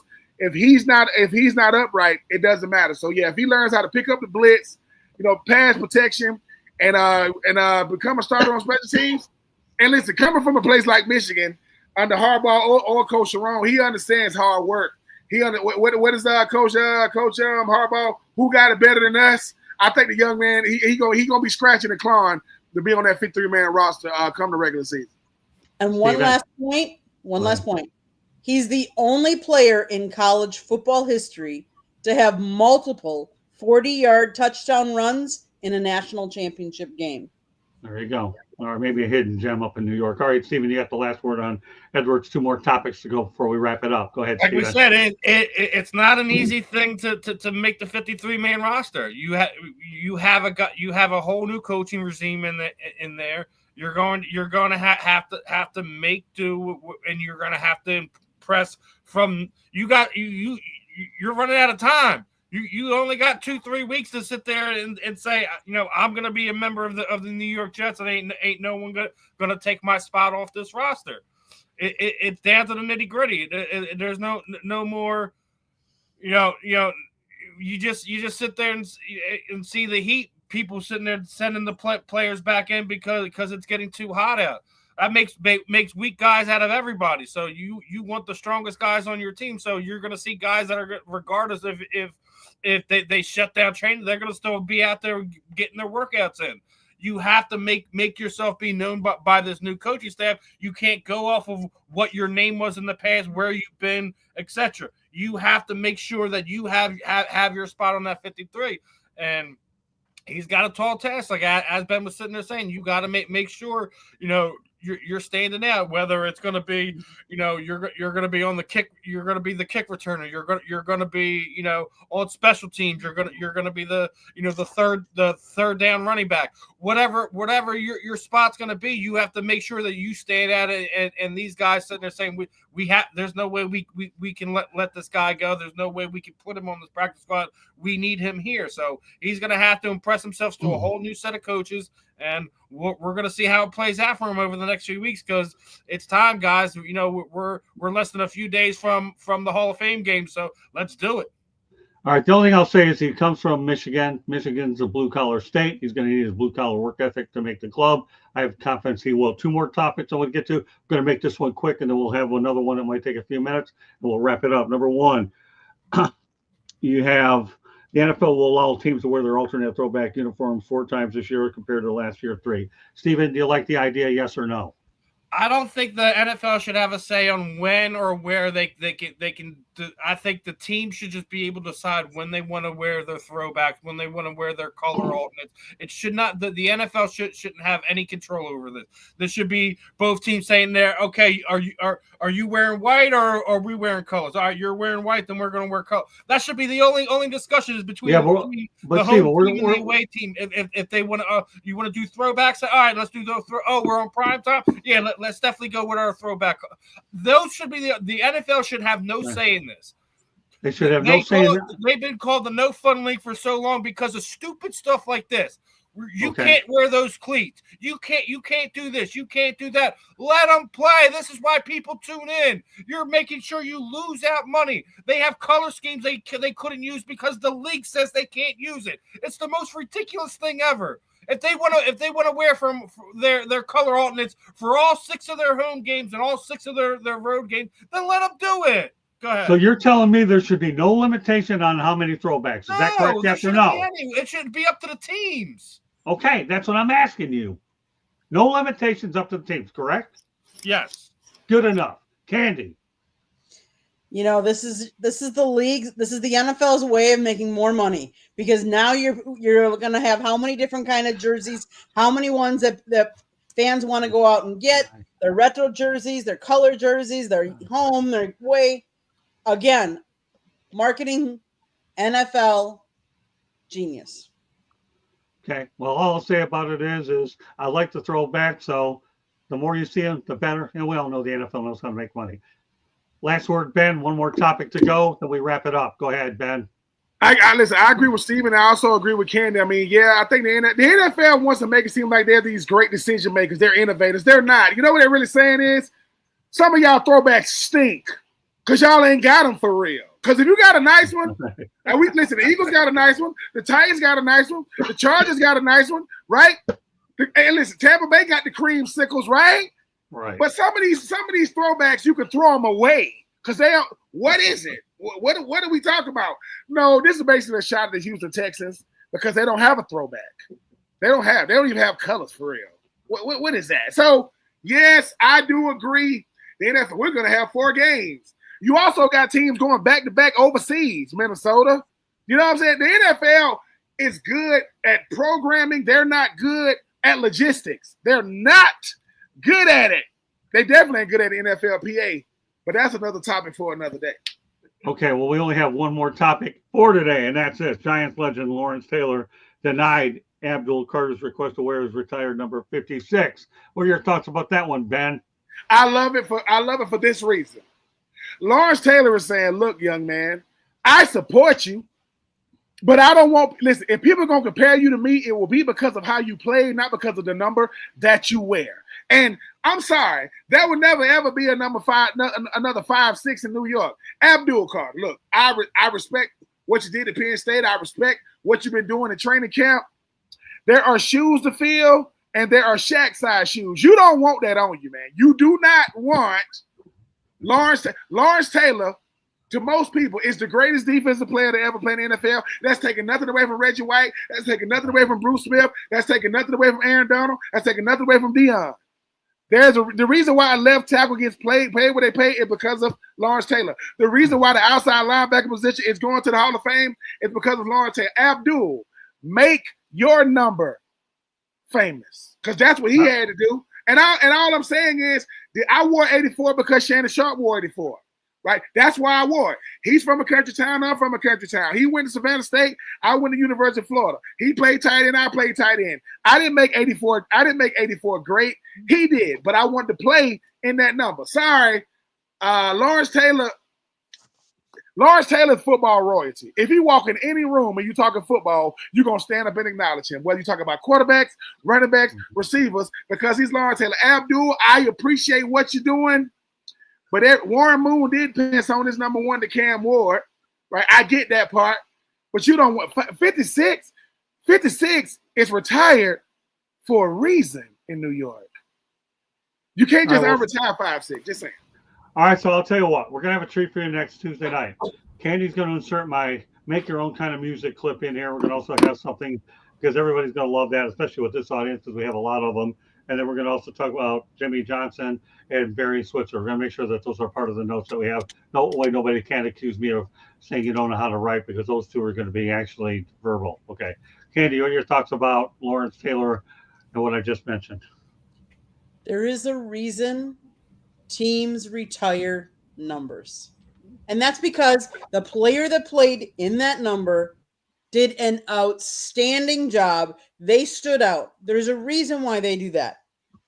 Baseball's retired. Like there's only one number in baseball that's retired for all of the teams. There's a reason for that. Why are you even asking to have that number? Why? You have not earned that right. Take your own number. There's plenty of numbers that you can pick from. Make it your own and make them retire your new number when your career is done. Great stuff. Great stuff. All right, Steven. I'm not surprised and to furthermore, Candy, LT wasn't the only one. He was trying to get Phil Simms' 11. He tried to get LT's 56. What you're going to a place where your two top choices for numbers are gone. So guess what? It's time to pick a new number. I seen a lot of Giants fans sitting there saying he should just pick 0 and make him retire that one. He's got all these options. I'm not one for the ones that I don't like it when you've retired a number. The guy's in the Ring of Fame, Hall of Fame, whatever, and then you're asking the former player, the guy's family, to let me use your number. No. My dad went and earned his stripes and played in the league and made an impact to the point where they said no one can wear this number anymore. I don't want to see anyone wearing 92 for the Eagles. I don't want to see anyone wearing 99 for the Eagles or 20 or anything else.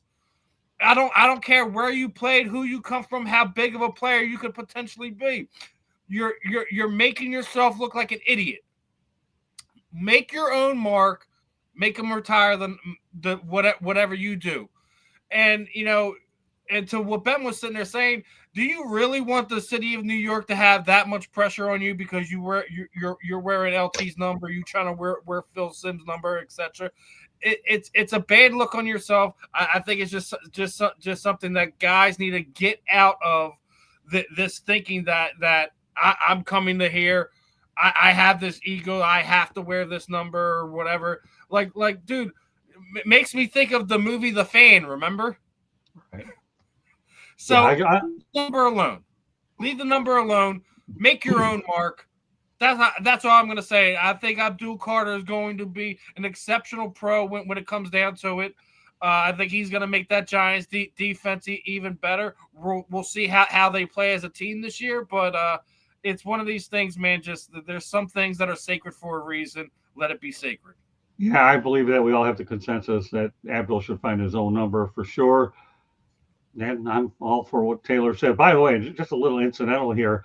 At Super Bowl 33, I was there when Lawrence Taylor was selected to the Pro Football Hall of Fame. That was the first Super Bowl I covered when the Falcons took on the Denver Broncos. So I was there over in Miami when the announcement was made. I also have another reason for believing what you guys said because I was over in 1971 when Chuck Hughes passed away on the field. The Lions never went out there and they took his number out of circulation. The only guy, Chuck Hughes, you Google it up, the only guy who ever died on the field during a game due to cardiac arrest. And I should also point out, since this is a contact type of sport, rest in peace, Hogan as well, died way too soon at the age of 71. Cardiac arrest is a bad thing. And Hulk Hogan, I know obviously Stephen and I did a show on this the other day, so I just want to reiterate our thoughts with Hulk Hogan on this very show as well. We want to thank everybody for participating on the show tonight. I want to thank a special shout out to Jennifer Matthews Lewis and Tom Shanahan for joining us. And of course, Stephen and I and Ben, we do this all the time. We're your regulars. We bring in Marvin Powell and a lot of other people that can contribute. And I have one or two other people that they're going to meet in the coming week. So great show to everybody tonight. We're so happy that we've built a great audience here on Inside the Pigskin. You people are great. This has always been one of my Pride and Joy shows when I hired Stephen to come on here. I said, your first act of business is we need to make sure that we maintain the level of excellence on Inside the Pigskin. I can tell you, with the addition of Candy, Ben Troop to me is one of the best additions on the planet, because his candid and insight to me is so comical that it could wake up a dead person. So a lot of people would be happy if they had a chance to listen to Ben Troop's commentary. Unfortunately, I don't get into science, but Ben, take that as an indirect, dry sense of humor and a compliment 101 coming from you. Okay. And if you understand that, good, even though nobody will ever be able to read my writing. But that said, that does conclude this edition of Inside the Pigskin. Real quickly, Steve, let everybody know how they get a hold of you. Yeah, real easy. Just type in the names. Stephen Rochelle. You should find me really easy. Facebook, Instagram, YouTube. The X handles right on there at Steve Sports Talk 1. Same thing for the YouTube. Just type that in. You should follow me. Do not miss tomorrow. We're going to be joined by the invincible one, Mr. Vince Papali, and we're also going to be joined by Eagles content creator Justin Ferrillo. It should be a fun episode. There's going to be laughs. There's going to be serious talks. We're going to have some fun as always, and mix it all up with our unique blend of talk that we have here with Ben and our guests. All right, Ben, put it out there. Book, whatever. Go ahead. You got about a minute to get it out there, a minute and a half. At Ben Troop 84 on all social media outlets. As Steven just mentioned, make sure you tune in tomorrow on The Fan in the End. And Uncommon and Unfinished, man. The Ben Troop story with BJ Bennett. Listen, be uncommon and be forgotten everywhere books are sold. And if you ain't listening to us, you're listening to the wrong people. Just saying. Join all of us every Tuesday night. Ben is a regular. Steven and I and Candy were here. Marvin Powell comes in a lot. And we got Tommy. We'll have more people. Candy, take us home. So one thing I'm going to tell everybody, if you see that red subscribe button, that means you haven't subscribed to our channel. Please do so. Turn on the notifications. Watch for it. Tomorrow, Scott and I are headed down to Miami because the U is having their media days. So we're going to be putting up videos. You got to watch. Sorry, Ben, but hey, we all got to go where we got to go. So watch for the notifications because we're going to be putting videos up there. But the South Florida Tribune Publishing Company published a book, Lessons from the Microphone, Getting into the Enduring Wisdom of Visionary Leaders.